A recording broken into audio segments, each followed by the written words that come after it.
حلمي للمنطقة إن إحنا نقرب من بعض أكتر وندور على الحاجات اللي إحنا فيها شبه بعض، نبعد عن الاختلافات لأن الاختلافات دايما مضرنا. Welcome to the MEM session. You are listening to Radio Gwen. Hi, my name is Mustafa Al-Soufi. I'm from Yemen, but I live in the UK and working with Bond as a humanitarian advisor. So Bond, which is the UK network that include organization working in international development. Hello, my name is Sena Taha. I am originally from Palestine, but I was born in Damascus, Syria. In 2016, I left Syria with my family and took the refugee route to Turkey, and I have been living in Turkey since then. I am a PhD student at Ibn Khaldun University in Istanbul. I am currently writing my PhD dissertation on refugee literature, focusing on Syrian refugee literature, the novels, short stories, and plays the Syrian refugees are writing about the refugee experience. And I am trying to broaden the perspective on the whole refugee literature. I'm participating in the MEM Summit, so it's a kind of a great platform that different people from different backgrounds come together to discuss some of the most critical issues that facing the Middle East and the Mediterranean, regions. I actually looked at the MEM program, and I felt that it connects with what I'm doing with my dissertation. It does have different aspects to the Middle Eastern and Mediterranean region, but the source of it, as far as I saw, is stories and narratives. And this is basically what I'm doing. And I'm looking at stories, so I thought it's a great opportunity to widen my perspective on the whole region and not just to focus on the Syrian community abroad. There is a website called Opportunity. So it has such kind of workshops, international conferences. So once I got that ad, I applied. I basically wanted to connect with people who also shared the story that I had. And so I worked at the same time doing my master's in a humanitarian organization in Istanbul. And there again, I tried to find the projects where I could meet people and listen to their stories, write them down, and see how, compare them to mine. Since I was in international conference, and my expectations are almost the same every time. Firstly, networking, meeting new people, sharing ideas together, and also bring new narratives and arguments. That's really interesting for me. And they are showing quite a different image about refugees than what the social media shows about them. All these sad images, tragic images of refugees falling from rubber boats behind barbed wires. They are not in the stories here in the same way, because the Syrian refugees themselves, in order to contest the social media images, are trying to show it from an alternative perspective, from views of bravery, of resilience, of really people trying to do their best to understand their surroundings. I come from Yemen. At that time, we didn't have like a conflict and war. So mainly I was working in development. I love the concept of development, how it's shaped countries and also perspective of people. But when the war started, I shifted my career from development to humanitarian because of the needs. But now I think no development without resolving the humanitarian crisis around the world. For now, my aim is to turn my dissertation into a book. Something to show the heroic journey of all of it.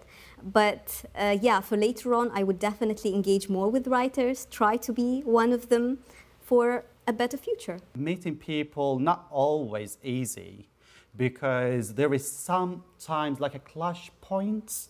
You don't agree on something, and you take it sometimes like offensive or aggressive.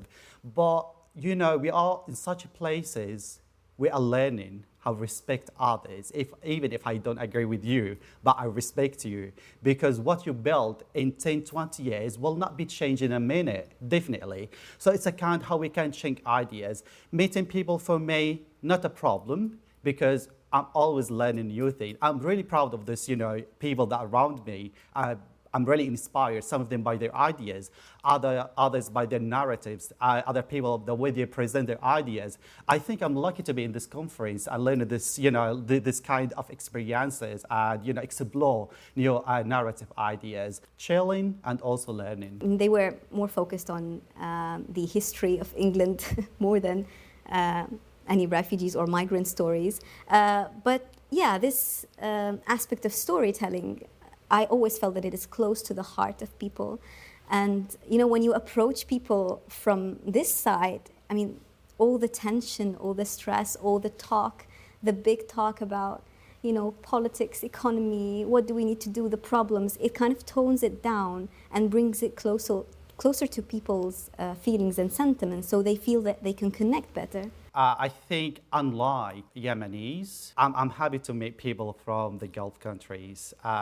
It's not easy for a Yemeni who's actually been in a war from neighboring countries to accept people easily. Art is definitely important to think about, and in MEM, I was surprised actually that art seemed to appear out of different categories. Like every day, whether we were talking about geopolitics of MEM region or mediation, facilitation between different parties, art was coming out. Even the speakers were, saying that maybe we could involve art in order to, actually tone things down and maybe influence the talk that we are doing. So how people are using art in order to send direct and indirect messages to governments, to politicians in general.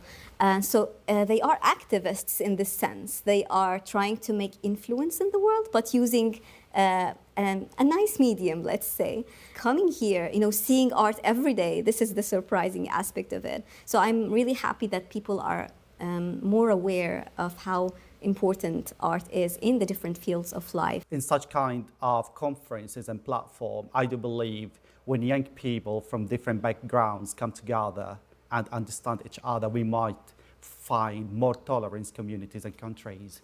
My family is somehow conservative. Exploring new cultures is not always good because not only minor differences between us and the West, it's like a massive difference between us and the West. But I always believe that should be a bridge to understand each other. We should look to things from a different perspective. So Istanbul is a very diverse area. So we already started opening up, the very small place that we came from. When I was accepted at Ibn Khaldun University, the university also brings people from different countries around the world. So again, I felt like I made even a wider community of people. I had a better understanding of what's going on in different parts of the world. So here for me is the last point, I think, on my way, where I'm really making friends with. I have this first work. It's by Ibtisam Shakush. She is a Syrian writer. She was already a writer in Syria, and then she, again, took the refugee journey to Turkey. And this is a biography of her. She realized that being a refugee is actually not something easy, and something that, many people say about integration. You have to really try to be in the community and integrate. Another work is by Bilal al-Barghouth, also a Syrian writer in Germany now. He wrote this short story collection called 3 Refugees and a Half. She tried to escape from people on horses trying to attack her, capture her, kidnap her. And then she found this Bulgarian community and gypsies who took her in. So she made friends with gypsies in the Bulgarian community. And then she continued her way until she reached Europe. She was brave enough to take it all and stay resilient and stay strong despite it all. The last one is a novel by Daher Ayata. This is also a Syrian writer in Germany. It's called Malad al-Atama. He is in love with actually a Syrian revolutionist. So you have many different aspects of a big problem actually. But again, you see the Syrian people in here trying to connect with the Germans and trying to build a small Syria in Germany.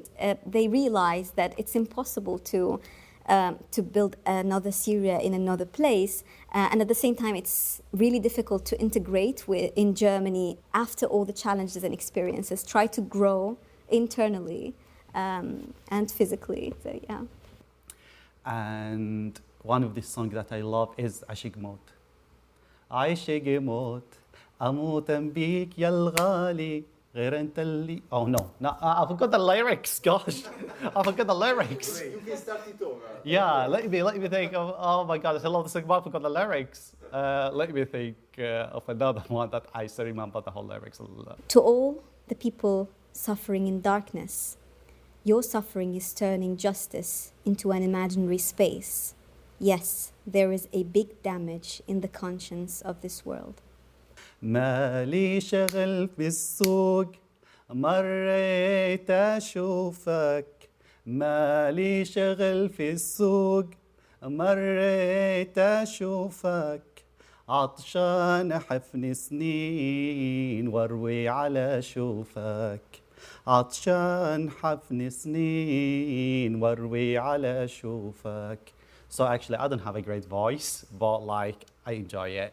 But this song because I was working in Iraq, and I usually when I go to because I was based in Erbil, when I go to the Citadel, they usually play this song. Also, like in a traditional Iraqi restaurants, they play it. So I still like feel attached to the culture of Iraq and the good days that I spent there.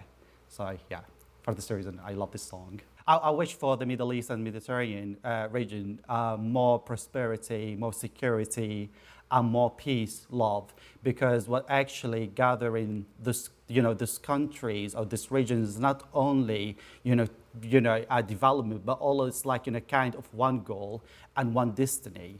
So I'd like to see more collaboration, more understanding in order to have more development and prosperity for our regions. You are listening to Radio Gwen. We are here in the Middle Eastern and Mediterranean Summer Summit. State ascoltando Radio Gwen.